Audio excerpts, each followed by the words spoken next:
Welcome to Closing the Growth Gap for May 22nd, 2024. I'm Ben Scanlon, co-founder of Mosaic Growth Solutions, and Closing the Growth Gap is where I share my insights on the most interesting articles on growth and marketing based on my experience assessing hundreds of B2B SaaS companies and helping drive millions in growth.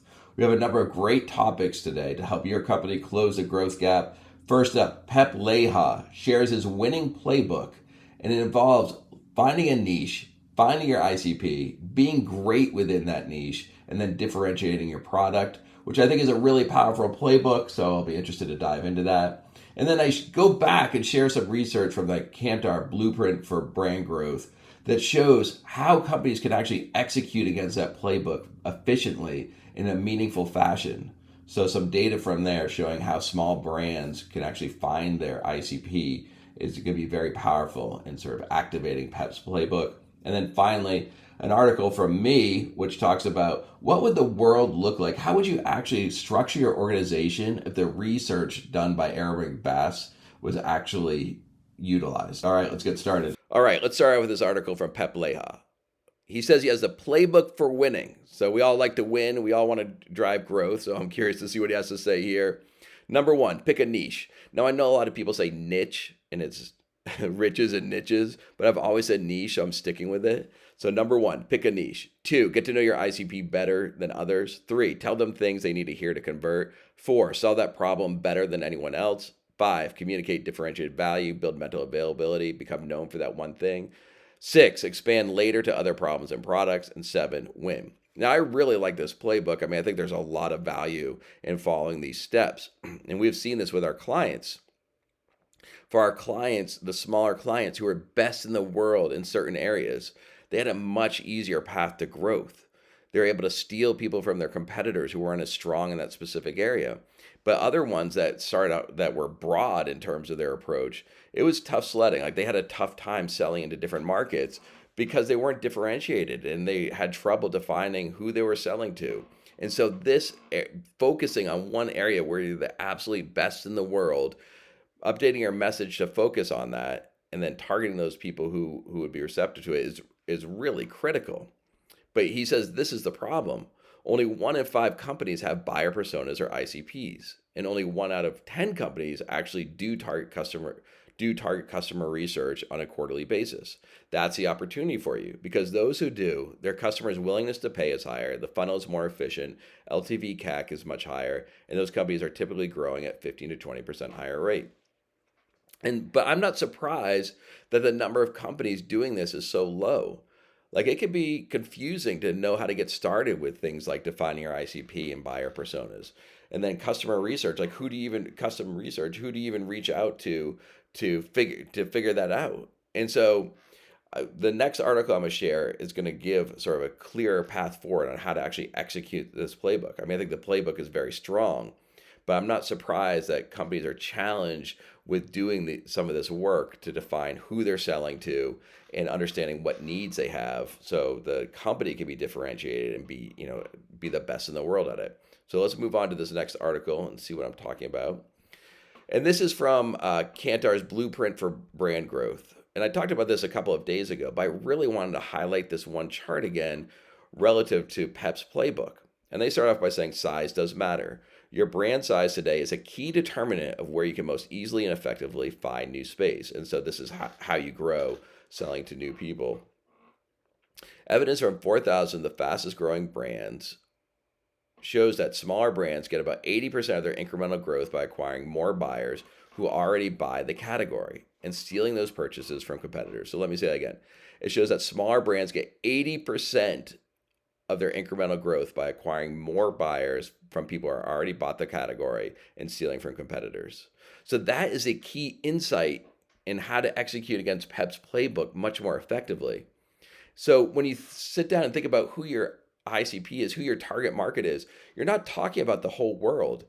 You're talking about the customers of your competitors. This is what this chart's showing. This is where smaller brands, which is on the left-hand side here, are driving growth. They're getting people who purchase the category, but not the brand before. They're stealing their competitors' customers. And so when you go through and define your ICP, again, it's not the whole world. It's the customers of your competitor. So that narrows it down so much. Instead of looking at all these millions of people, now you're looking at the thousands of customers of your competitor.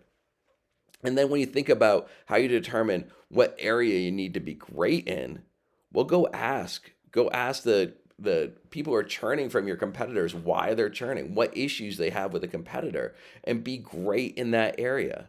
And that's not hard to do. I mean, well, first off, acquiring a list of your uh, the customers of your competitor is pretty easy to do in this day and age. That's not hard. But then going out and determining, like, you can do custom research. You can, ask them what issues do they have. But you can also just look online, look at things like G2 and Capterra, other review sites to see what issues people are having with a competitor, and then be great in the area. Develop a product that makes you the best in the world. Be the authority in that specific area. So people are leaving because of these issues, and then you have a product that solves these issues. It's a great way to define where you're going to be excellent. And then you think about differentiation. Now you know what issues people had, and now you need a message very, very strongly about how you solve those issues. Make it clear on your website, make it clear in your advertising that you solve these problems. And then thinking about mental availability, which is building awareness among prospects, especially at the decision point. You go from trying to build mental availability with millions of people down to thousands of people. So it's much more efficient. It's much more cost effective to target that smaller audience rather than this huge audience. And then you'll also save money because you're not trying to advertise to make people category aware. You're not bringing new people into the category. Let the big competitor do that. Let them spend that money to bring new people in the category, to educate them about the category. And then you go in behind them and steal them once they become familiar with the category and experience the competitor. So this makes this PEP's playbook much clearer in terms of what you need to do. Focus on the customers of your competitor.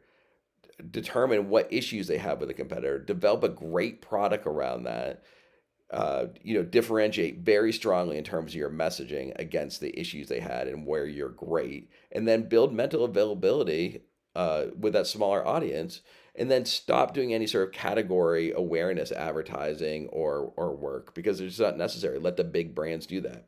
So I think these two things together give a very clear path on how to grow your business. All right, the last thing I want to talk about is an article from me. You may not have heard about the Ehrenberg-Bass Institute before, but they've produced some very interesting research that describes how brands grow, as they say. And that's the title of one of the guy's books. But the research makes you think about the practical implications for B2B SaaS. So it's one thing to do this research, which is most of it is terrific. It really, it describes how brands grow. It describes the state of the data very effectively.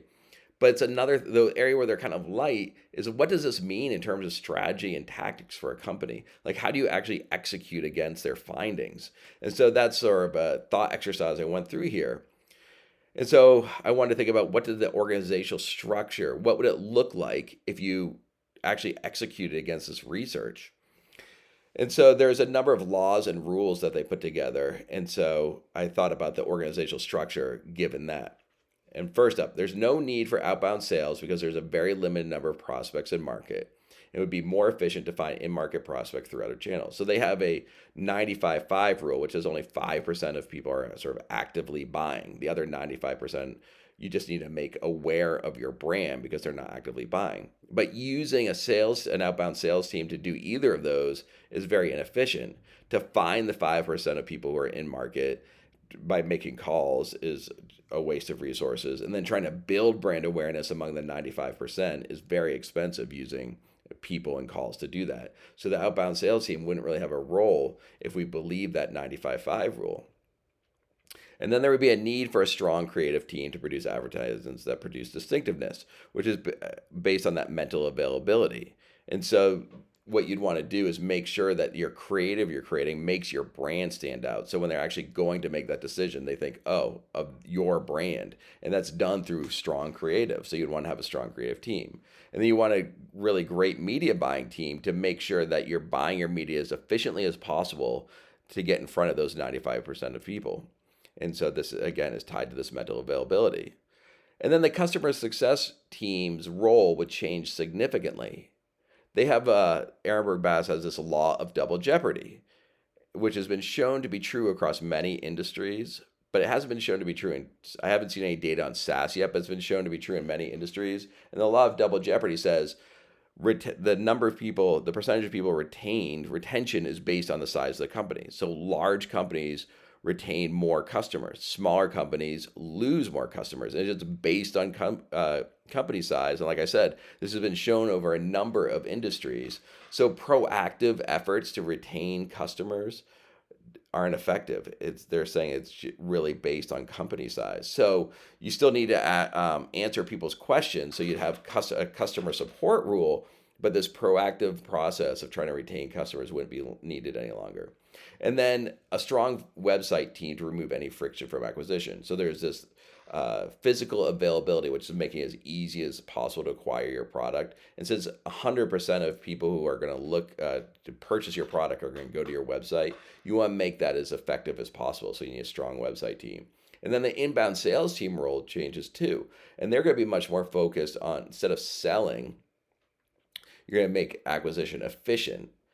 And the research shows that people build out their consideration set before they even interact with you. So you don't need to sell them on your product anymore or your offering anymore. You really just need to support them through the purchase process as effectively as possible. So the inbound sales team no longer is trying to sell people, convince them of your how great your product is. Instead, they want to provide information they need and make that process as easy as possible. And then the final thing, there would be a limited product marketing team, because Ehrenberg-Bass is really focused on distinctiveness, not differentiation. They believe that differentiation is essentially meaningless. And a big reason for this is because all the products essentially become the same at the end of the day. If a competitor rolls out a new feature, then the other companies in that category are going to roll out that new feature. So it ends up there, you lose all of your differentiation. And so you really need to build your brand awareness through distinctiveness. So there'd be a very limited need for product marketing to go out there and develop materials highlighting your differences. And so this thought exercise is really just to sort of tie the research into what it could mean for companies in reality. The thing about it is I see very few companies structured this way. I mean, everyone we work with has an outbound sales team. The inbound sales team is still trying to sell. There's not so much focus on building distinctiveness through the creative team. But should it be this way? I mean, the one caveat I'd say is, again, if you're in SaaS, the data in SaaS is fairly limited, so I wouldn't go and make any drastic changes yet. But if this holds true in SaaS, would you go through and make these changes? Would it make you more effective? And so it's just something to think about. I really want to tie research. I think there's too much research, like this is how it is, too little about what you actually do with that. And so you're getting these rules and laws handed down from you, but no real guidance in terms of how to execute against it. Not enough meaningful guidance. And so I'm trying to tie those things together. Say this is what this really means, or really could potentially mean for your organization. All right, 3 tips to grow your business on May 22nd, 2024. First up, Peep Laja shared his winning playbook, which involved finding a niche, finding your ICP, building a world-class product in that niche, and then building mental availability and differentiation. So a great playbook to drive growth. Then I shared Kantar's blueprint for brand growth again, and how small brands can execute against that playbook by focusing on their competitors' customers. That's where small brands get their customers from, so that helps you guide your way through that playbook. And then finally, what would the world look like if Ehrenberg-Bass's research was actually used in developing organizational structures?